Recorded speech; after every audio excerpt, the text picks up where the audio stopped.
Welcome to Moments in Time and Space, a microfiction podcast, bringing you tales of horror and suspense with your host, Aaron Maracle.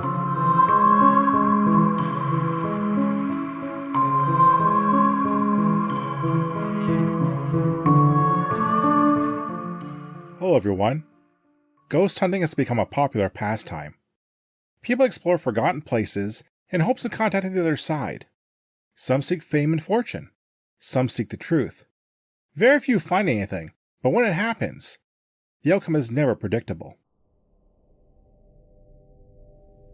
Cellar House entry number 9.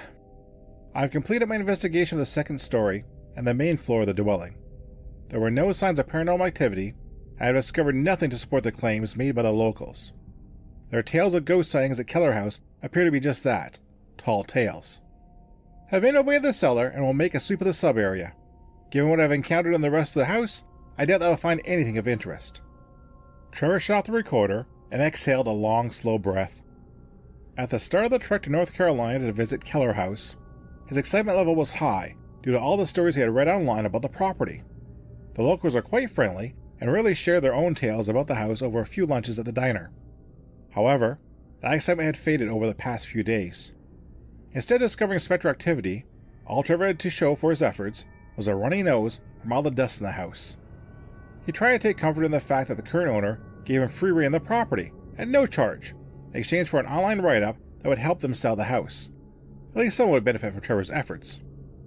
Trevor pulled the handle of the cellar door and opened it slowly. He gazed into the darkness that loomed before him.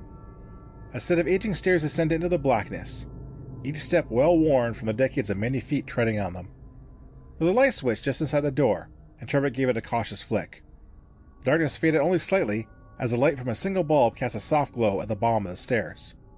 He tested the first step gingerly, and the stair creaked in protest under his weight. When the noise stopped, Trevor tried the next step and made his way down slowly to the dirt floor of the cellar. The cellar was lined with wooden shelves. Most of them were empty of any contents, and what could be seen was little more than junk. A musty smell lingered in the air mixed with rotting wood. The single naked bulb in the middle of the cellar was dim and created dancing shadows on the rough stone walls. Trevor rummaged in his leather satchel and pulled out his EMF meter. He snapped it on and slipped it around the room.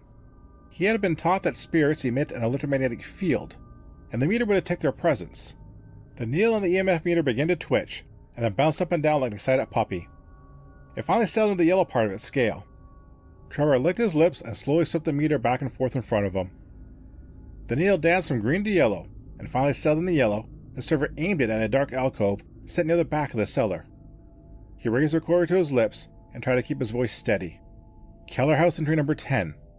My investigation of the cellar may have shown the first sign of spectral activity.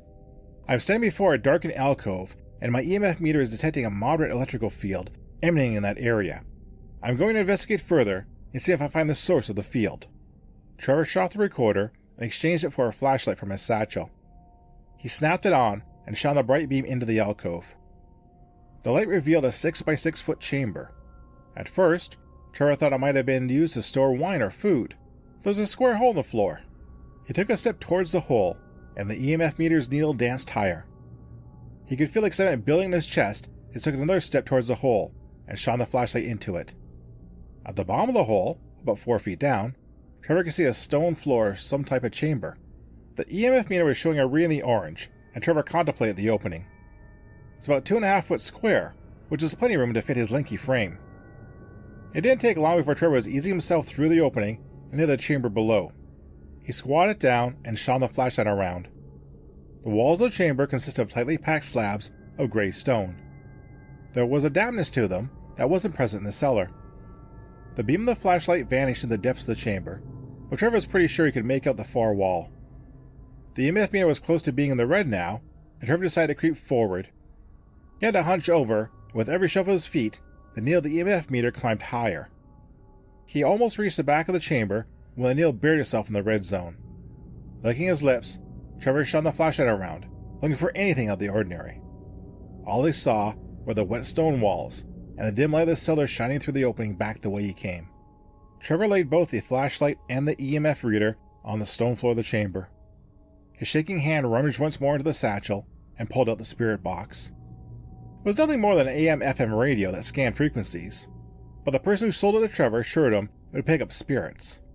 With a push of a button, the spirit box came to life, and numbers on the display began to cycle.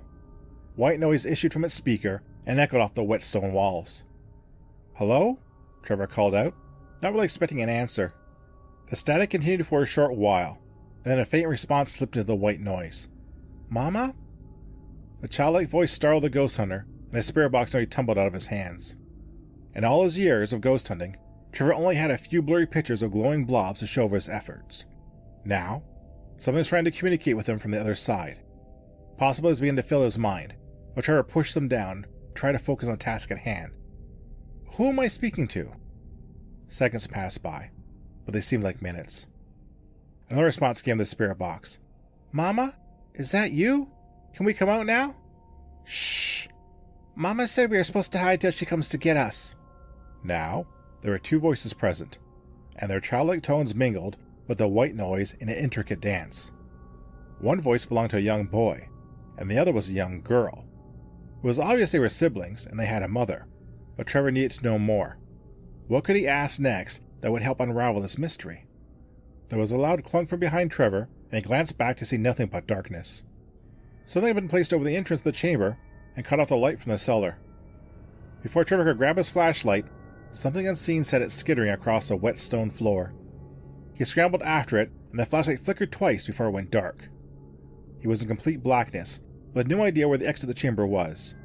Fighting back the rising sensation of panic, Trevor began to wave his hands across the floor in front of him, in hopes of stumbling across the flashlight. It had to be here. If he kept calm, he could probably find it. "It's getting wet in here," cried the young boy's voice from the scattered spirit box. "We should get out." "Mama said to wait," his sister said, but she sounded unsure. "But more water is coming in. It's filling up." Water suddenly soaked through Trevor's shoes. The liquid was ice cold and made his feet go a bit numb. The chamber was filling with water, and it was rising quickly.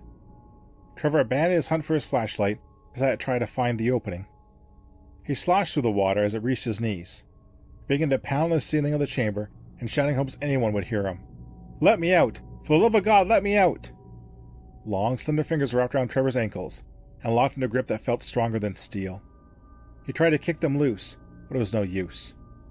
The fingers began to pull him down, and Trevor lost his balance. He fell into the rising water with a splash. The ghost hunter managed one last scream before he was pulled into the water and engulfed in icy darkness.